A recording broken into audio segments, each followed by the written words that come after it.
আমি আপনাদের একটি মজাদার একটি সেটিংস দেখাবো, যে সেটিংসটা আপনারা বিভিন্ন ধরনের অ্যাপ ডাউনলোড করে আপনাদের এই সেটিংসটা করতে হয়। বিভিন্ন ধরনের থার্ড পার্টি অ্যাপ ডাউনলোড করার ফলে আপনাদের এই সেটিংসটা করে নিতে হয়। আপনার এই সেটিংসটা করে রাখলে আপনাদের যদি অপরিচিত কেউ আপনাদের মোবাইল নেয়, তাহলে আপনারা এই সেটিংসটা করার ফলে আপনার অপরিচিত কেউ আপনার মোবাইলে কোনো অ্যাপের ভিতরে প্রবেশ করতে পারবে না। তার জন্য আপনাদের কী করতে হবে, আপনাদের ফিঙ্গারপ্রিন্ট দিয়ে আপনাদের সেই অ্যাপটিকে লক করে রাখতে হবে। আপনারা অ্যাপ লক করার জন্য বিভিন্ন ধরনের অ্যাপ ডাউনলোড করেন, সেই অ্যাপ ডাউনলোড করার পরে আপনাদের এই অ্যাপ লক করতে হবে। এখন আপনাদের কোনো রকম অ্যাপ ডাউনলোড করতে হবে না, কোনো থার্ড পার্টি অ্যাপের প্রয়োজন নেই।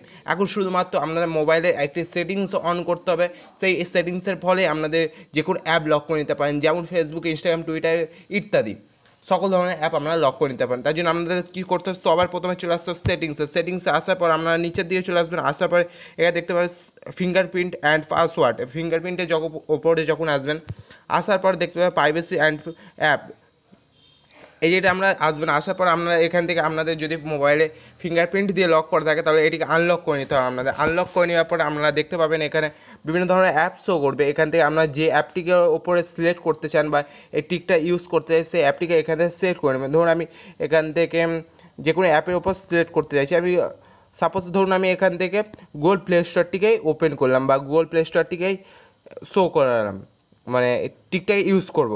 তাই জন্য আমি এটিকে অন করে নিলাম। আপনারা যার উপরে ইউজ করতেন সেটিকে আপনারা অন করে নেবেন। করে নেওয়ার পরে আপনারা এখান থেকে ব্যাকে চলে আসবেন বা হোমে চলে আসবেন। আসার পরে জাস্ট আমরা এখান থেকে চলে আসবেন, সেই যে অ্যাপের ওপরে এই টিকটা ইউজ করছেন সেই অ্যাপটিকে ওপেন করে নেবেন। করে নেওয়ার পর দেখতে পাবেন আপনার সামনে একটি পাসওয়ার্ড শো করতে হবে, আপনাদের ফিঙ্গারপ্রিন্ট শো করবে। আপনারা যখনই এখানে ফিঙ্গারপ্রিন্ট শো করাবেন তখনই কিন্তু এই অ্যাপটি ওপেন হবে, তার আগে কখনো অ্যাপ ওপেন হবে না। সে যে কোনো ব্যক্তি যদি আপনাদের মোবাইল নেয়, তার ফলে এই অ্যাপে আপনাদের ফিঙ্গারপ্রিন্ট শো করাতে হবে, তারপর অ্যাপটি ওপেন হবে।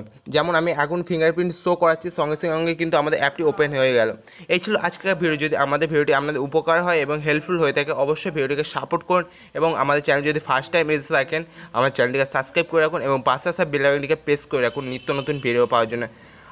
সবাই সুস্থ থাকুন এবং ভালো থাকুন।